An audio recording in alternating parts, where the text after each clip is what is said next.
Part 1 Constitutional Framework 1. Historical Background 2. Making of the Constitution 3.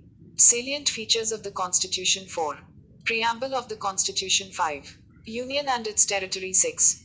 Citizenship 7. Fundamental Rights 8. Director Principles of State Policy 9. Fundamental Duties 10. Amendment of the Constitution 11.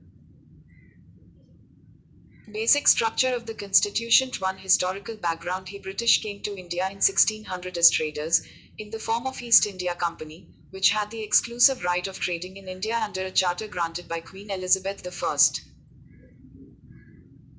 In 1765, the company, which till now had purely trading functions, obtained the Diwani, i.e., rights over revenue and civil justice, of Bengal, Bihar and Orissa. 1. This started its career as a territorial power. In 1858, in the wake of the Sepoy Mutiny, the British Crown assumed direct responsibility for the governance of India. This rule continued until India was granted independence on August 15, 1947. With independence came the need for a constitution.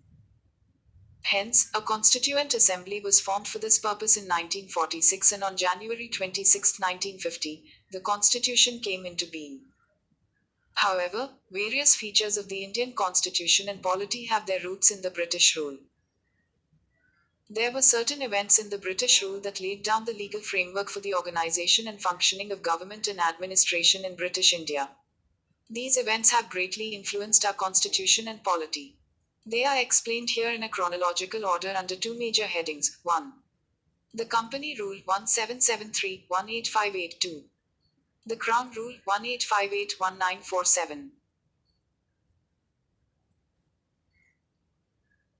The Company Rule 1773-1858 Regulating Act of 1773. This act was of great constitutional importance as a. It was the first step taken by the British government to control and regulate the affairs of the East India Company in India.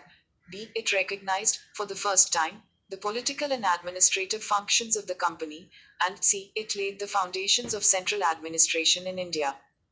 The features of this act were as follows. 1.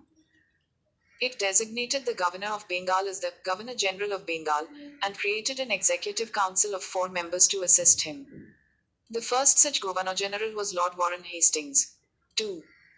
It made the governors of Bombay and Madras presidencies subordinate to the Governor General of Bengal, unlike earlier, when the 3 presidencies were independent of one another. 3. It provided for the establishment of a Supreme Court at Calcutta, 1774, comprising 1 Chief Justice and 3 other judges. 4. It prohibited the servants of the company from engaging in any private trade or accepting presents or bribes from the natives. 5. It strengthened the control of the British government over the company by requiring the Court of Directors, governing body of the company, to report on its revenue, civil, and military affairs in India. Amending Act of 1781. In a bid to rectify the defects of the Regulating Act of 1773, the British Parliament passed the Amending Act of 1781, also known as the Act of Settlement. The features of this act were as follows. 1. It exempted the Governor General and the Council from the jurisdiction of the Supreme Court for the acts done by them in their official capacity. Similarly, it also exempted the servants of the company from the jurisdiction of the Supreme Court for their official actions. 2. It excluded the revenue matters and the matters arising in the collection of revenue from the jurisdiction of the Supreme Court. 3.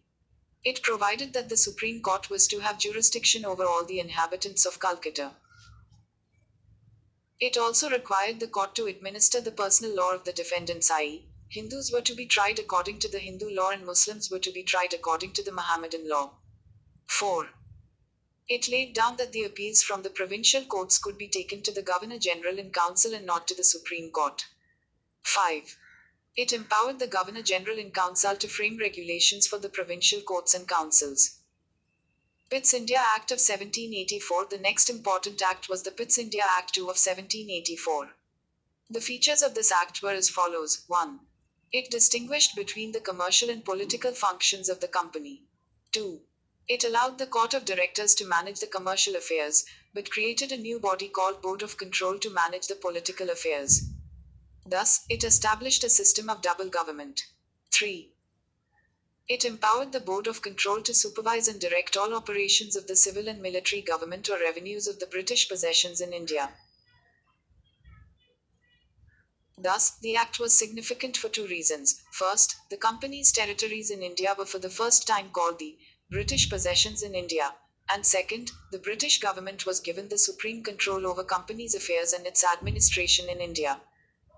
Act of 1786. In 1786, Lord Cornwallis was appointed as the Governor-General of Bengal. He placed two demands to accept that post, viz. 1. He should be given power to override the decision of his council in special cases. 2. He would also be the commander-in-chief. Accordingly, the Act of 1786 was enacted to make both the provisions. Charter Act of 1793. The features of this act were as follows. 1. It extended the overriding power given to Lord Cornwallis over his council, to all future Governor-Generals and Governors of Presidencies. 2. It gave the Governor-General more powers and control over the governments of the subordinate presidencies of Bombay and Madras. 3. It extended the trade monopoly of the company in India for another period of 20 years. 4.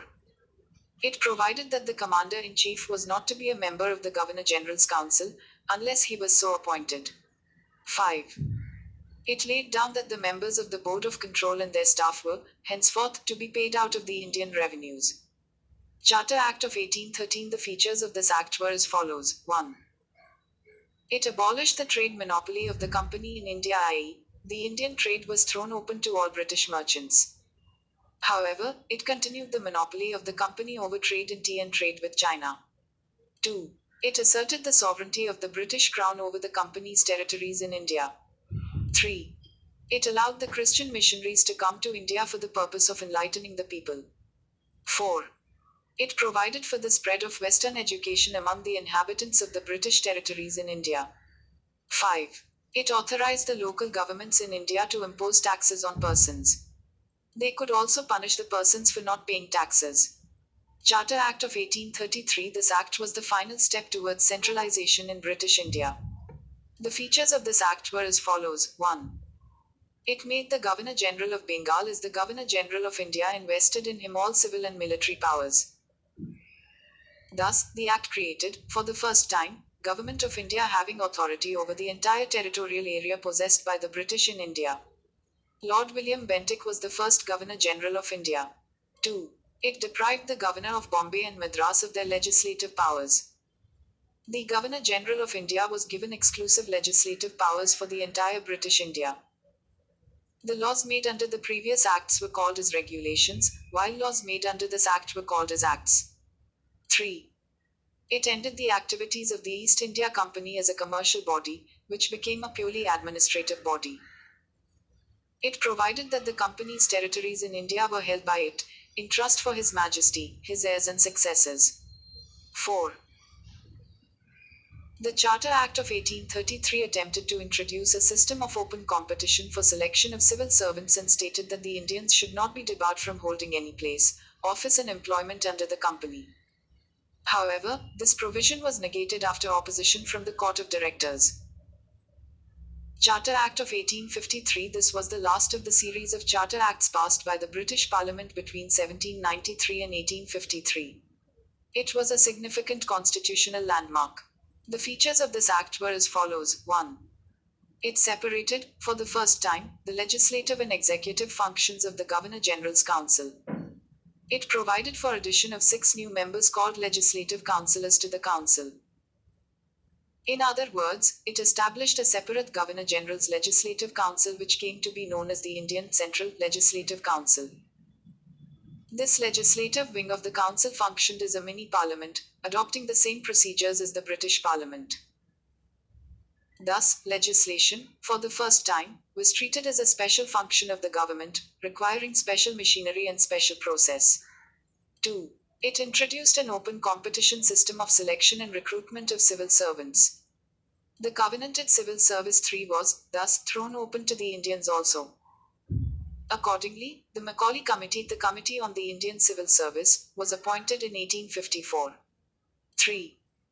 It extended the company's rule and allowed it to retain the possession of Indian territories on trust for the British Crown.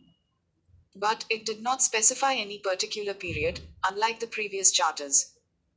This was a clear indication that the company's rule could be terminated at any time the parliament liked. 4. It introduced, for the first time, local representation in the Indian Central Legislative Council.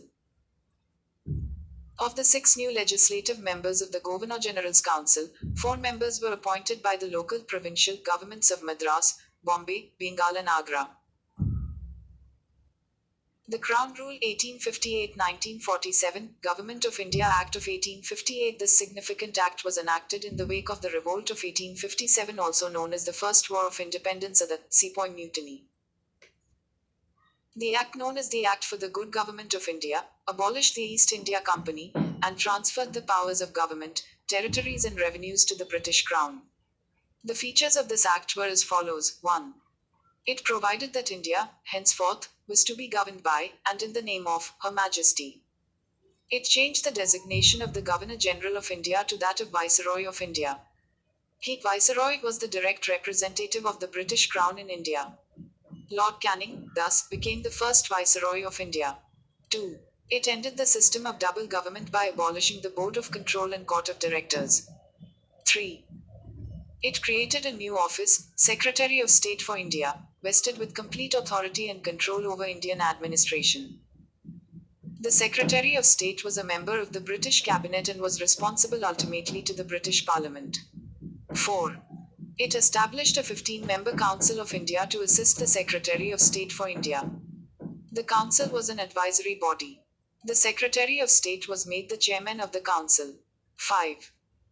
It constituted the Secretary of State in Council as a body corporate, capable of suing and being sued in India and in England. The Act of 1858 was, however, largely confined to the improvement of the administrative machinery by which the Indian government was to be supervised and controlled in England. It did not alter in any substantial way the system of government that prevailed in India. 4. Indian Councils Act of 1861. After the Great Revolt of 1857, the British government felt the necessity of seeking the cooperation of the Indians in the administration of their country. In pursuance of this policy of association, 3 acts were enacted by the British Parliament in 1861, 1892 and 1909. The Indian Councils Act of 1861 is an important landmark in the constitutional and political history of India. The features of this act were as follows. 1. It made a beginning of the representative institutions by associating Indians with the law-making process. It, thus, provided that the Viceroy should nominate some Indians as non-official members of his expanded council. In 1862, Lord Canning, the then Viceroy, nominated 3 Indians to his legislative council: the Raja of Benares, the Maharaja of Patiala and Sir Dinkar Rao. 2. It initiated the process of decentralization by restoring the legislative powers to the Bombay and Madras presidencies. It, thus, reversed the centralizing tendency that started from the Regulating Act of 1773 and reached its climax under the Charter Act of 1833. This policy of legislative devolution resulted in the grant of almost complete internal autonomy to the provinces in 1937. 3. It also provided for the establishment of new legislative councils for Bengal, northwestern provinces and Punjab, which were established in 1862, 1886 and 1897, respectively. 4. It empowered the Viceroy to make rules and orders for the more convenient transaction of business in the council. It also gave a recognition to the portfolio system, introduced by Lord Canning in 1859. Under this, a member of the Viceroy's Council was made in charge of one or more departments of the government and was authorized to issue final orders on behalf of the Council on matters of his departments. 5.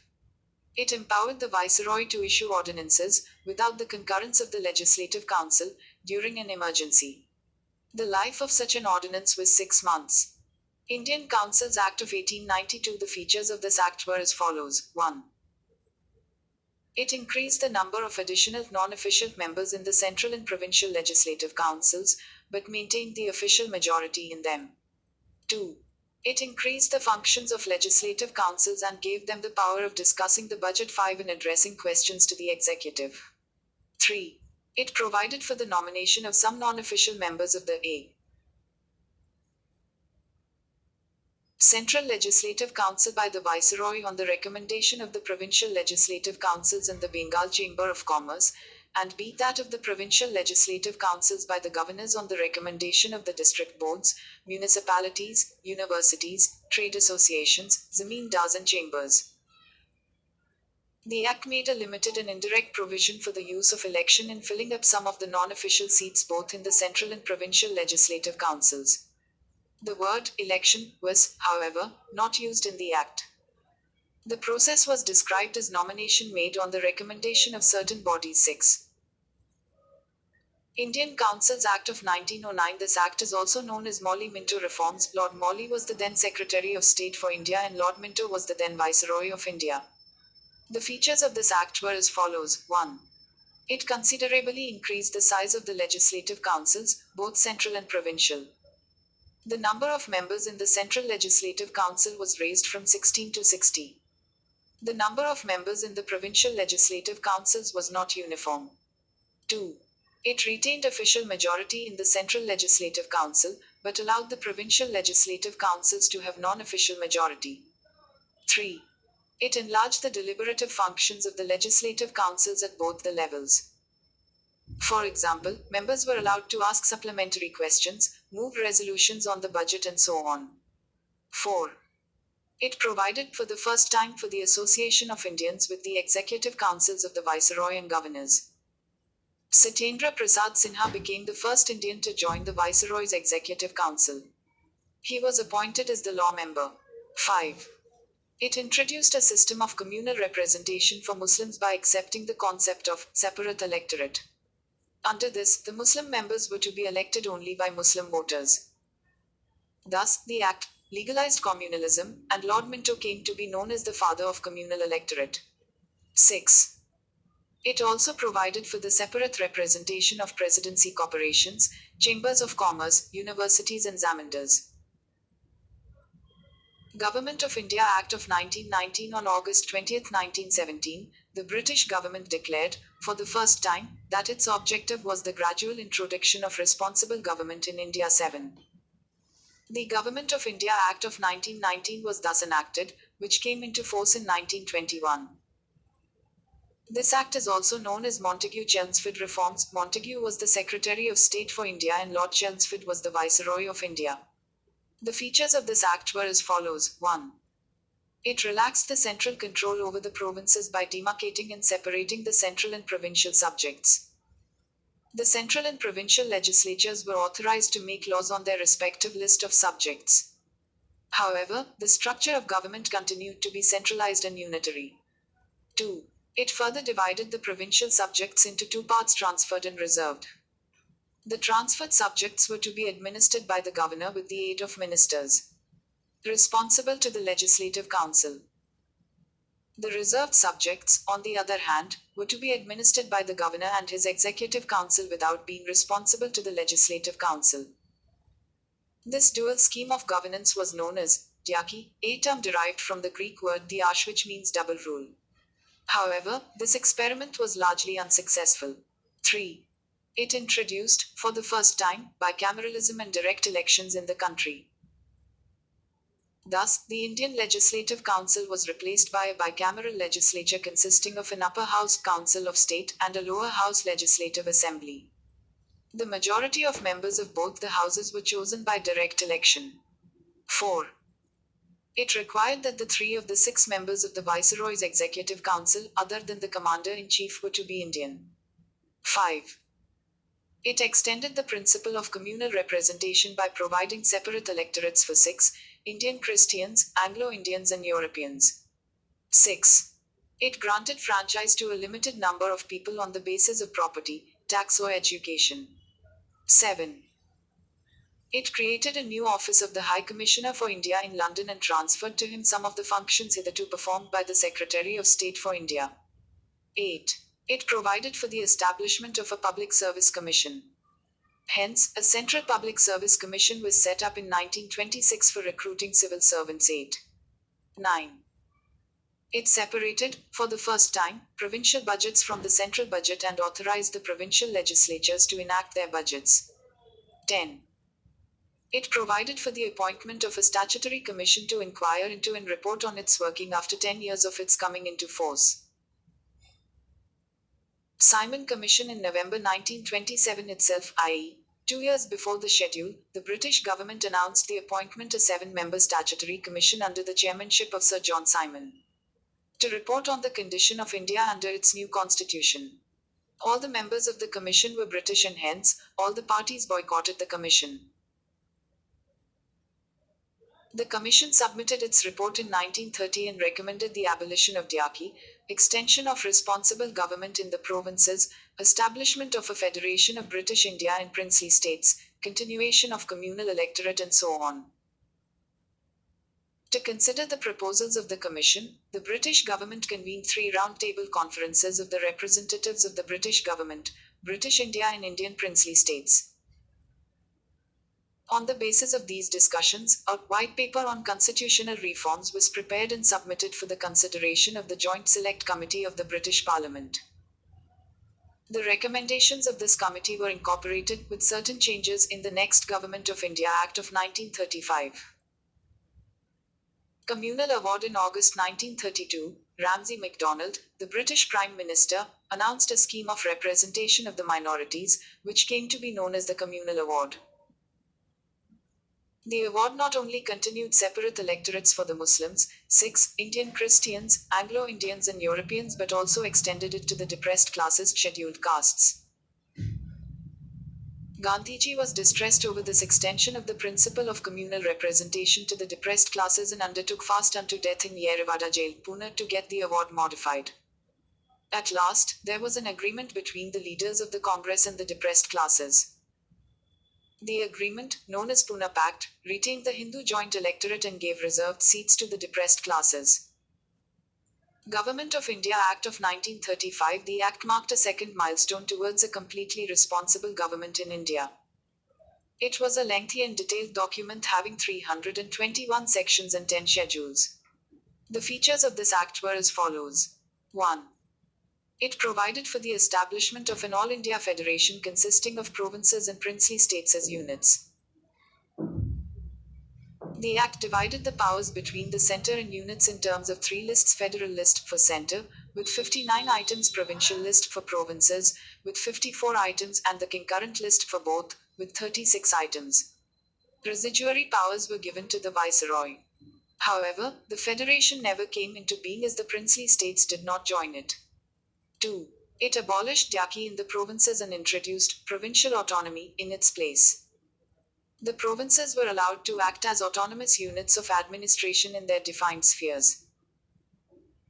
Moreover, the Act introduced responsible governments in provinces, that is, the governor was required to act with the advice of ministers responsible to the provincial legislature. This came into effect in 1937 and was discontinued in 1939. 3. It provided for the adoption of diarchy at the centre. Consequently, the federal subjects were divided into reserved subjects and transferred subjects. However, this provision of the Act did not come into operation at all. 4. It introduced bicameralism in 6 out of 11 provinces. Thus, the legislatures of Bengal, Bombay, Madras, Bihar, Assam and the United Provinces were made bicameral, consisting of a legislative council, upper house, and a legislative assembly, lower house. However, many restrictions were placed on them. 5. It further extended the principle of communal representation by providing separate electorates for depressed classes, scheduled castes, women and labor workers. 6. It abolished the Council of India, established by the Government of India Act of 1858. The Secretary of State for India was provided with a team of advisors. 7. It extended franchise. About 10% of the total population got the voting right. 8. It provided for the establishment of a Reserve Bank of India to control the currency and credit of the country. 9. It provided for the establishment of not only a Federal Public Service Commission, but also a Provincial Public Service Commission and Joint Public Service Commission for 2 or more provinces. 10. It provided for the establishment of a federal court, which was set up in 1937. Indian Independence Act of 1947. On February 20, 1947, the British Prime Minister Clement Attlee declared that the British rule in India would end by June 30, 1948, after which the power would be transferred to responsible Indian hands. This announcement was followed by the agitation by the Muslim League demanding partition of the country. Again on June 3, 1947, the British government made it clear that any constitution framed by the Constituent Assembly of India, formed in 1946, cannot apply to those parts of the country which were unwilling to accept it. On the same date, June 3, 1947, Lord Mountbatten, the Viceroy of India, put forth the partition plan, known as the Mountbatten Plan. The plan was accepted by the Congress and the Muslim League. Immediate effect was given to the plan by enacting the Indian Independence Act 9, 1947. The features of this act were as follows. 1. It ended the British rule in India and declared India as an independent and sovereign state from August 15, 1947. 2. It provided for the partition of India and creation of two independent dominions of India and Pakistan with the right to secede from the British Commonwealth. 3. It abolished the office of Viceroy and provided, for each Dominion, a Governor-General, who was to be appointed by the British King on the advice of the Dominion Cabinet. His Majesty's government in Britain was to have no responsibility with respect to the government of India or Pakistan. 4. It empowered the constituent assemblies of the two dominions to frame and adopt any constitution for their respective nations and to repeal any act of the British Parliament, including the Independence Act itself. 5. It empowered the constituent assemblies of both the dominions to legislate for their respective territories till they new constitutions were drafted and enforced. No act of the British Parliament passed after August 15, 1947 was to extend to either of the new dominions unless it was extended thereto by a law of the legislature of the Dominion. 6. It abolished the office of the Secretary of State for India and transferred his functions to the Secretary of State for Commonwealth Affairs. 7. It proclaimed the lapse of British paramountcy over the Indian princely states and treaty relations with tribal areas from August 15, 1947. 8. It granted freedom to the Indian princely states either to join the Dominion of India or Dominion of Pakistan or to remain independent. 9.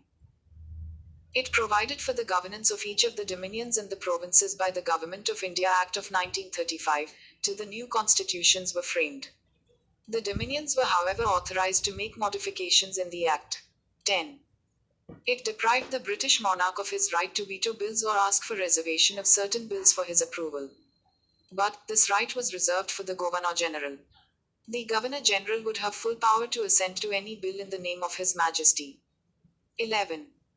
It designated the Governor-General of India and the provincial governors as constitutional, nominal heads of the states. They were made to act on the advice of the respective Council of Ministers in all matters. 12. It dropped the title of Emperor of India from the royal titles of the King of England. 13. It discontinued the appointment to civil services and reservation of posts by the Secretary of State for India. The members of the civil services appointed before August 15, 1947 would continue to enjoy all benefits that they were entitled to till that time. At the stroke of midnight of the 14th to the 15th of August 1947, the British rule came to an end and power was transferred to the two new independent dominions of India and Pakistan. 10. Lord Mountbatten became the first Governor-General of the new Dominion of India. He swore in Jawaharlal Nehru as the first Prime Minister of Independent India. The Constituent Assembly of India formed in 1946 became the Parliament of the Indian Dominion. Table 1.1 Interim Government 1946 SL. No. Members' portfolios held 1.